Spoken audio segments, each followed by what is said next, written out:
right, are you Quentin Sells?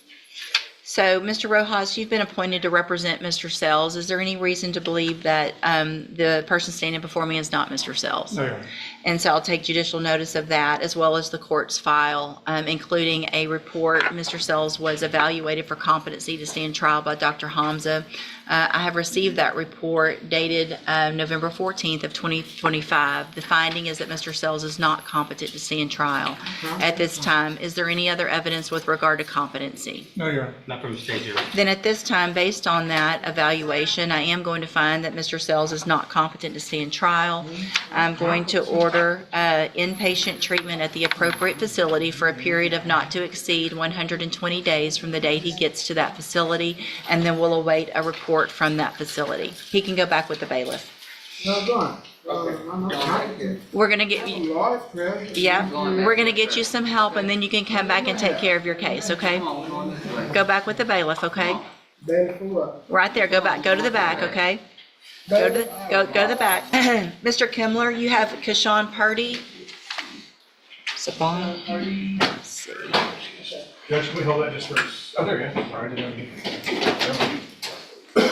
What's this section for? Just on the MTRP Yes, ma'am. case.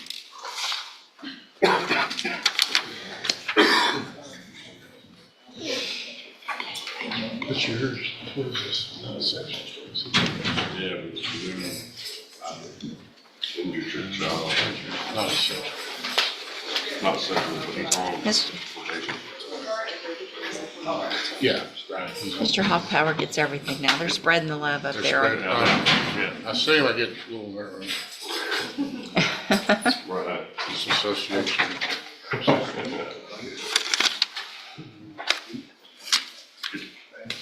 Yeah, I read that. Yeah. I just, this nation's spread. I don't know. Did you get something when she was wearing a wristband and she actually was pregnant? That's all I have. Right here. Good morning. Are you Kashawn Purdy? And Ms. Purdy is on probation and cause number 24, DCCR 1272 for the state jail felony offense of unauthorized use of a vehicle. And there's a new indictment in cause number 25, DCCR 1523, charged with injury to a child, elderly, or disabled individual. Mr. Kimler has filed a motion asking for a bond in that unauthorized use case that has the motion in it. Mr. Kimler, you may proceed. Your Honor, I think she's on deferred. I've reviewed a little bit. I haven't actually gotten discovery on the new case yet, but I have reviewed some photographs that were taken by the defendant's family with injuries. I don't want to downplay it, but it appears to be sort of the minimus type of injury. It's not, and I'll defer to Mr. Hoffpower, may have a different opinion on that. We're simply asking for a bond on the underlying motion to revoke probation to allow our time to prepare to defend the injury to a child case. I can't, hold on. Y'all, I'm having a hard time. So if you're talking about a case, for some reason, I'm having a hard time. I've got a cold and my ears are stuffy. Y'all need to step in the back. If you're not talking about a case, I need you to really be quiet. And I'll try to Speak up, please. Now the defense shifts the focus away from the allegations and toward the defendant's personal circumstances. Pregnancy, financial hardship, and family responsibilities don't erase criminal charges, but they can influence whether a judge believes someone deserves another chance while awaiting trial. And additionally, she is pregnant. I think that, and I did receive a write-up from that was emailed to me from the jail. And to the best of my understanding, it appears she was wearing, I guess, a blue wristband to indicate that she's pregnant. There was some, I don't know, misunderstanding on the part of the jailer as to whether some other female inmate had given her the wristband. Evidently, they get extra rations or extra portions of food and their vitamins and stuff if they're pregnant. But it appears from the write-up that she actually is pregnant, so I don't know that it was a disciplinary write-up or what the purpose of the write-up is, but she certainly, other than that, hasn't had any problems to my knowledge. All right, you want to put on some evidence with regard to her ability to pay? Would you raise your right hand the best you can? You swear or affirm the testimony you're going to give in this hearing will be the truth, the whole truth, and nothing but the truth? Yes, ma'am. Thank you. Ms. Purdy, the judge just wants to know your ability to pay a bond, to actually come up with the funds necessary to pay a bond when you get out of jail. What's your financial situation right now, just generally speaking? I had got laid off back in September, but I had got another job at the end of October. So I'll be able to pay my bond. How much do you have available now to pay a bondsman as far as money that's put aside to pay a bonding fee to get out? Like 500, 600. Okay, and then hopefully after that, you get your job and would be able to work? Yes, sir. Okay. Yes, sir. Do you have any savings or checking, money in the bank, anything like that? No, sir. Do you own your own residence, your own home? Do you own your own? Rent, yes, sir. You rent? Do you own any vehicles? No, sir. What about any other thing of value that you might own? Anything? No, sir. Passwords? I need to know, how many children do you have? I have 2 and 1 on the way. And where do they live, with you? Yes, ma'am. So if you make bond, where are you going to be living and with who? At my home. Who lives at your home? Me, my 2 kids, and my fiance. Did Child Protective Service get involved in this? Yes, ma'am. They closed the case. And I was also taking anger management and parenting class also. Through CPS? Yes, ma'am. But you didn't finish those because you got incarcerated? Yes, ma'am.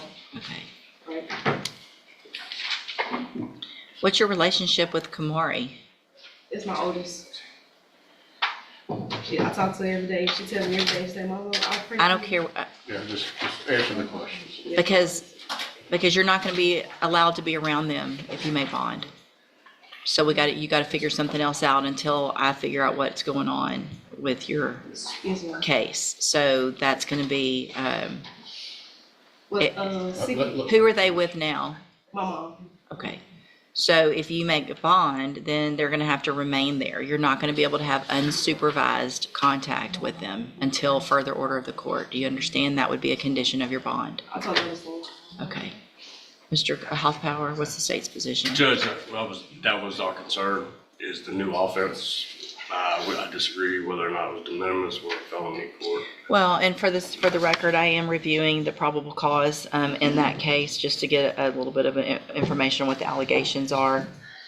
I was talking about a photograph, so. What else? That, simply judge that she's on felony probation and allegedly commits a felony. We'll leave it to the court's discretion.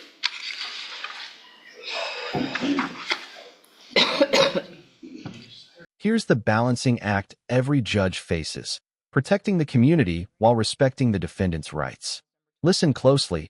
Notice how the bond amount isn't the only decision. The conditions attached to that bond may end up having the biggest impact on what happens next. All right, so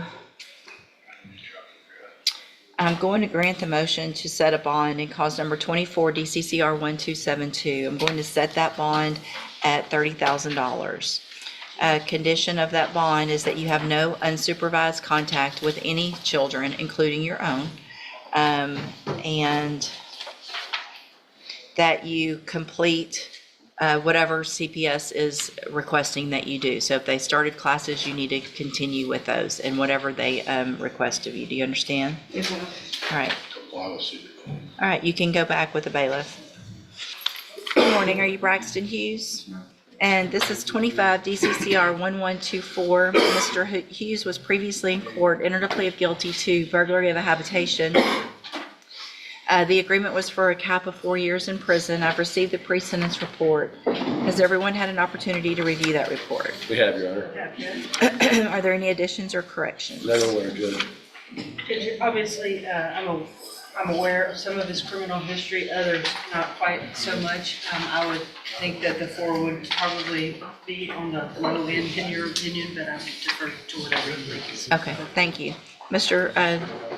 Parker, you may proceed. Your Honor, I mean, I've talked to him and I've heard some stories in my life, but I feel that he's telling the truth, not that it's a defense, but they were getting pulled over. He had some other guys in the car. There was drugs in the car. They took the drugs. He leaves and goes to a house that he used to know the person that lived there. he walks in, gets him something to drink and has a thermos or something like that, and then turns around and she's standing there. He had obviously scared her and, you know, and didn't know it, and it wasn't the person he knew that lived there. And he said, call the cops, and he walked outside and sat down and waited for the cops to show up. And that, I mean, that's what happened. It's not like he was going in there, you know, to try to injure her. I don't think. He walked in the wrong house, and he did take the thermos or mug, and it's simple as that. I think he'd like to talk to the court, Judge, and we're asking for probation, Judge. All right, go ahead, Mr. Hughes. Your Honor, what he said is correct. You know, I can't say anything else. I was doing drugs about a year and a half, but I was like a lightweight. I took the drugs and was not really acting like myself, and I went and knocked on the door and went in there. I was trying to get away from the people I was with, and but long story short, after this event, I did sober up. Started going back to church with my mom. You know, I was in for treatment at the Right Step. I tried to get into treatment there. I was doing the paperwork there, trying to get help, but I was sober for a couple months out there on the streets, and you know, I'm not really like a typical druggie. This is where many sentencing hearings become emotional. Defendants often explain how addiction influenced their decisions, but judges also have to weigh years of criminal history against recent claims of rehabilitation. The question is simple: has real change happened, or is this another promise the court has heard before? You know, I don't go around and commit crimes or nothing like that. You know, I was. Your criminal history would say otherwise. This has been a long time. I understand, but be careful how you word things, because you've been a criminal since 2002. You've got 1, 2, 3, 4 misdemeanors. You've got 1, 2, 3, 4, 5 felonies.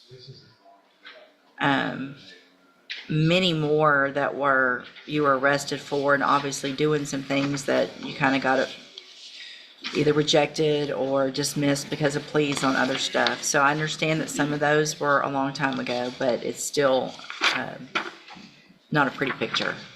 I understand that. You know, most of my previous crimes and stuff, they were behind addiction and stuff. But you know, life's a journey, and I haven't. You know, I still was battling with addiction, but not committing crimes. You know, that. You know, this I know. With the standing here in front of you, you know, charged with a crime, I could understand. You know how it sounds. Yeah, I mean, and it's at what point do you go get that help before you commit a crime? You know, I do appreciate what you've done since the offense, Ms. Maltino. Judge, I would definitely agree that this is an odd fact pattern, very odd. I feel sorry for the situation that he's in with his addiction, but I feel more sorry for the young lady who was scared out of her mind when he was in her house, acting probably like a complete psychotic animal with tinfoil on his head. So I don't know that probation at this juncture would be a viable option, Judge, or a good thing for the community, but I defer to whatever you think is best.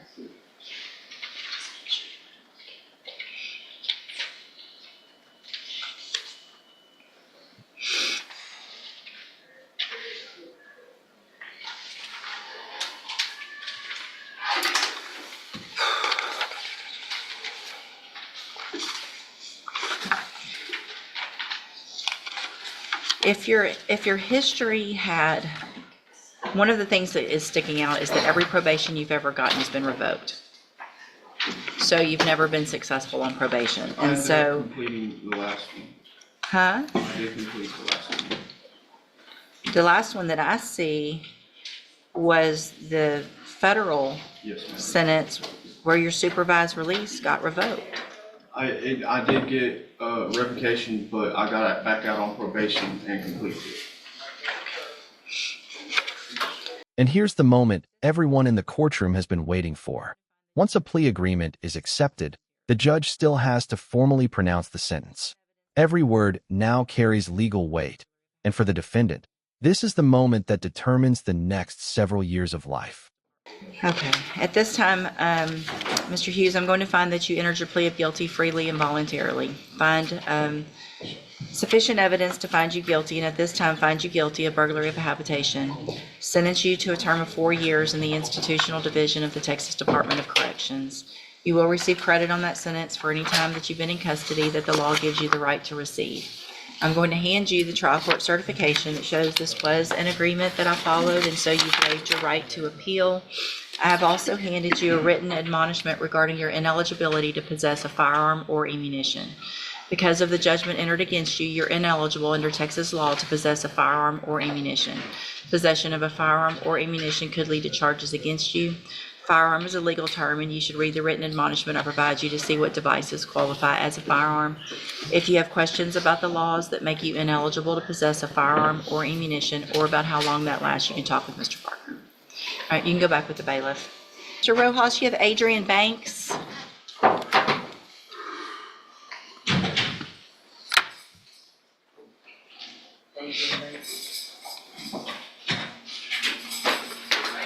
Morning. Good morning.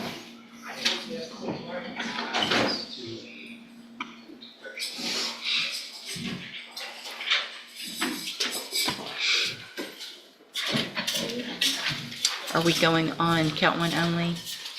Yes, Or- Judge, if we may, with the court's permission, this is basically a misdemeanor offense, but due to the nature of it, it's TDC. Good morning. Are you Adrian Banks? Yes, ma'am, I am. And Mr. Rojas, will your client waive the formal reading of the indictment? He will, Your Honor. Mr. Banks, in cause number 25 DCCR 1432, you're charged with a third-degree felony offense of harassment of a public servant in count one of that indictment, and that is from September 1st of 2025. And how do you plead to that charge? Guilty now. Are you pleading guilty freely and voluntarily? Yes, ma'am. And are you pleading guilty because you did what they charged you with? Yes, ma'am. I have here on the tablet some documents that have your signature on them that the state's marked as exhibit number 1. Before you signed these, did you go over them with Mr. Rojas? Yes, ma'am. Do you fully understand them? Yes, ma'am, I do. And do you understand, if I follow the agreement that you've made with the district attorney, that you will be waiving or giving up any right to appeal? Yes, ma'am. State tenders number 1. No objection. It's admitted. Is there any evidence that Mr. Banks is not competent? No, Your Honor. All right, sir, I'm going to find that you entered your plea of guilty freely and voluntarily. Find that you're mentally competent and understand the nature and the consequences of your plea. Find sufficient evidence to find you guilty, and at this time find you guilty of, in count 1, of harassment of a public servant. Sentence you in accordance with your agreement.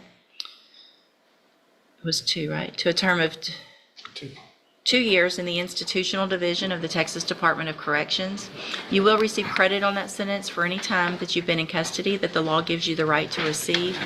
I'm handing you the trial court certification that shows this was an agreement that I followed, and so you've waived your right to appeal. I'm also handed you a written admonishment regarding your ineligibility to possess a firearm or ammunition. Because of the judgment entered against you, you're ineligible under Texas law to possess a firearm or ammunition. Possession of a firearm or ammunition could lead to charges against you. Firearm is a legal term, and you should read that written admonishment I provide you to see what devices qualify as a firearm. If you have questions about the laws that make you ineligible to possess a firearm or ammunition, or about how long that lasts, you can talk with Mr. Rojas. All right, you are Kadesha Eli. And Ms. Eli was previously in court, entered pleas of true to a motion to revoke probation on probation for injury to a child, elderly, or disabled individual. Entered pleas of true to counts 1 through 8. I've received an updated report. Has everyone had an opportunity to review that report? Yeah. Are there any additions or corrections? Come from the state, Your Honor, unless Ms. Lopez has anything additional to her updated PSI. All right, thank you, Ms. Lopez. And there was not an agreement, correct? Correct. Mr. Lewis, you may proceed. Well, Judge, Ms. Eli, like I said, was previously placed on probation out of this court. Early on during her probationary period, it seems she had been doing really well, doing well, or being able to comply with the terms of probation. During that time, of course, she's had started having personal setbacks as far as her living situation, as far as where she would live and things of that nature. I believe at some point she did talk with probation about that, as far as trying to get some help with that. And it seemed to be working out well, even gotten to, I think she was living with your mother, your grandmother. And it seemed to try to get back on track, but at some point that situation didn't work out for her either. And that's when things started to really go downhill fast as far as the not reporting and things of that nature. And it snowballed on her. Since she's been in custody, she has been able to secure a more stable living situation, of course, with her brother, that will be available to her if the court decides to reinstate her. Also, employment. She has some employment options that's available to her as well. That I think that was her main problem or issue was stability. And I think since during this time, while she was already searching for these options, Judge, but they, unfortunately, by the time they became available to her, she was in custody. Now, when I talk about the situation with her brother, for the living situation, that's also one of the job situations as well. Her brother works with Zumo Sausages, the Zumo company, and she actually worked there for a temporary period of time a while back, early on, and that job fell apart, but looks like it'll be open again for her to go back. So that's essentially what it comes down to. Just she's asking now that she's stable to try to see if she can have the opportunity to get out there and complete the probation like she initially tried to and wanted to. What's the status of the theft in Orange, the new offense? For as we know, the situation in Orange, there hasn't been a court date or anything up there. So it's still in limbo, But at this point, Judge. Okay. Ms. Malfino? Judge, I think it's fortunate that we're not here on a violation that involves a child based on the underlying nature of this probation. I also think it's unfortunate that she doesn't have any felony offenses, was given this many opportunities, and as this court is well aware, a very good officer to work with in Ms. Lopez, and she has not done what she has been required by this court to do. So I would stand with Ms. Lopez's recommendation and defer to any other comments she might have. So Probation isn't simply a second chance, it's a test. When someone repeatedly violates the conditions after receiving treatment, supervision, and multiple opportunities, judges often conclude they've exhausted every reasonable alternative.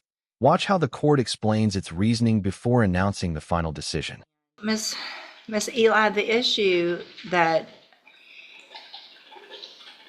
the problem that I have is that when you first got on your probation, we sent you to the cognitive track of ISF so that you could get tools to be able to be successful and do better and make it through probation. And when you got out of ISF, you were put on the high-medium caseload so that you would have help with all of these issues that Mr. Lewis is talking about. Help with places to live and with jobs. And you were given all of that. And so for me to say, okay, you've already been given all that and you didn't take advantage of it to give you some other opportunity and just let you out when I've already given you these sanctions. And the underlying case is just very, very serious. And the fact that you got a probation was a big chance. And if you hadn't already been to ISF, then maybe I'd be thinking about, okay, let's do ISF or let's do something to give you some tools to do better. But we did that and you didn't take advantage of it. So at this time, I'm going to find that you entered your pleas of true to counts 1 through 8 freely and voluntarily. Find those counts true. Find sufficient evidence at this time to find you guilty, and at this time find you guilty of the offense of injury to a child. Sentence you to a term of 4 years in the institutional division of the Texas Department of Corrections. You will receive credit on that sentence for any time that you've been in custody that the law gives you the right to receive. This is not a plea agreement, and so you do have some rights to appeal. You can talk to Mr. Lewis about that. I'm handing you the trial court certification. It shows you do have that right to appeal. I need your signature on that, and I'll get you a copy of it. I'm also handing you a written admonishment regarding your ineligibility to possess a firearm or ammunition. Because of the judgment entered against you, you're ineligible under Texas law to possess a firearm or ammunition. Possession of a firearm or ammunition could lead to charges against you. Firearm is a legal term, and you should read the written admonishment I provided you to see what devices qualify as a firearm. If you have questions about the laws that make you ineligible to possess a firearm,